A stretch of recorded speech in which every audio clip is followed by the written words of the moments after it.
We're going to pull a fresh pen of cattle. These cattle came in 2 days ago.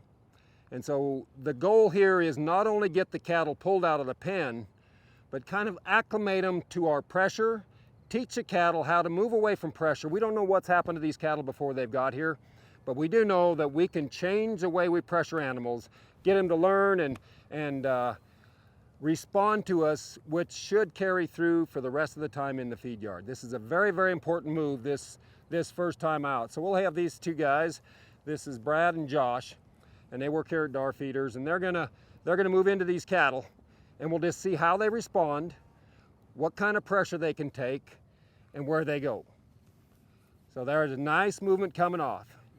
We can see they're spread out with their pressure, but they have a straight line of pressure, which is creating a nice movement with these cattle. You can see the cattle are kind of empty. They're not, they're gonna go to the processing barn, and this is a real important day for these cattle. And they move out real nice here. That's a nice stringing action.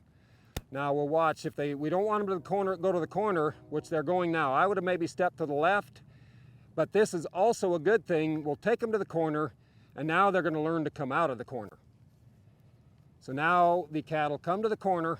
We'll see how they pressure and where they pressure from to get those cattle to move on. So we'll step, yep, that's right. So the cattle from this side are gonna move up, and we're gonna start the direction and head them right up past the feed bunk. That's a real nice thing. Now we're on the right eye, remember that. So some of these cattle might not know too much about being worked on the right eye, but these cattle, they got a lot of trot in them.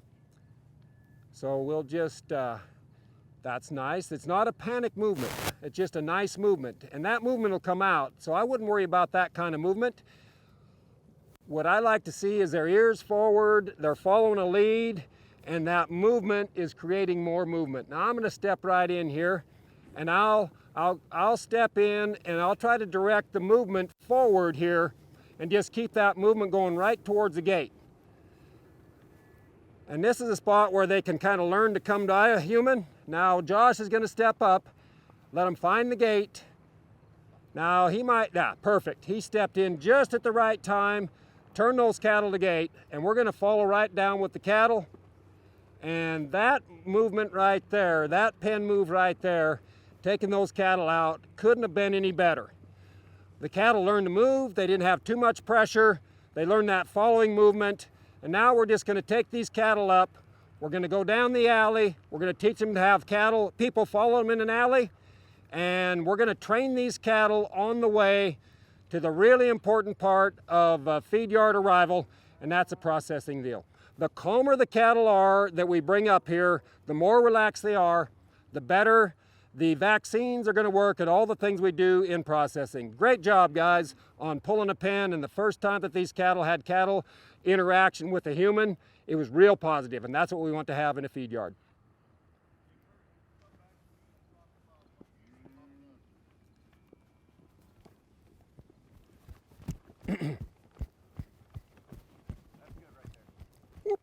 Okay, talk about what they're doing leading them up the way. Okay. So did you get the last part? Was that all? That was good? All good. Okay. When we're taking cattle up the alley, it's real easy to slow movement down by staying too directly in behind the cattle. A feed yard is all about transporting cattle from point A to point B in an alley.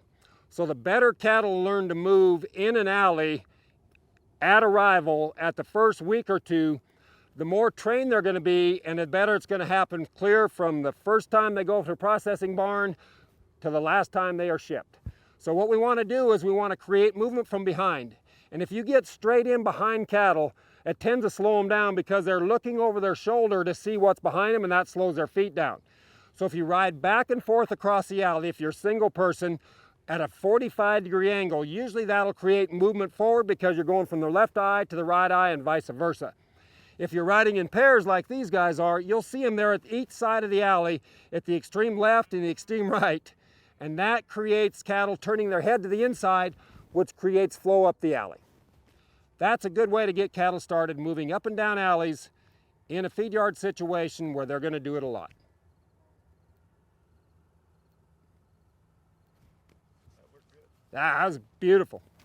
And just switched off of you in that point. Perfect. Got 'em across because I didn't know what Bob was going to be able to get. And Yeah. Then, and then